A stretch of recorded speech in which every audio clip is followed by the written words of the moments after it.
Manifestement, il ne veut pas quitter le pouvoir, premièrement, et deuxièmement, il a, c'est une des motifs qu'il dit, il a très peur que le pouvoir tombe dans des mains qui sont des mains islamistes. Ah, Yves, vous qui vous occupez beaucoup de l'Afrique dans le quotidien Le Figaro, pas que, vous faites bien d'autres choses, mais vous avez réussi à lui parler quelques instants vendredi soir au président sénégalais Macky Sall. Oui, je l'ai eu au téléphone. Que vous a-t-il dit? Quelle était son idée, son non, projet? je lui ai demandé, mais comment vous faites et comment se fait-il que je lui ai demandé de se justifier d'une certaine façon, tout journaliste que je suis, mais pourquoi il fait ça? Il n'y avait aucune raison de faire ça.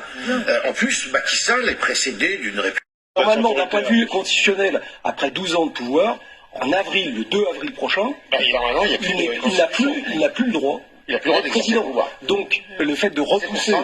C'est pour ça qu'il demande le vote.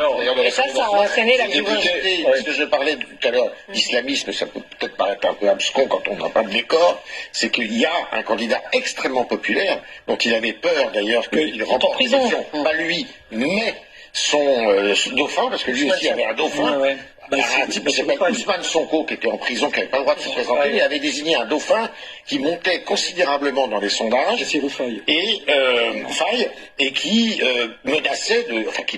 qui pouvait gagner éventuellement l'élection. Et c'est ça que ne voulait pas non plus... Un candidat islamiste, dites-vous. Pas présenté comme ça, mais qui avait quand même des relents islamistes. Je voudrais quand même vous montrer ce soir... Ça n'existe pas. Mais moi, je déteste la religion. Mais non, mais vous tenez très bien.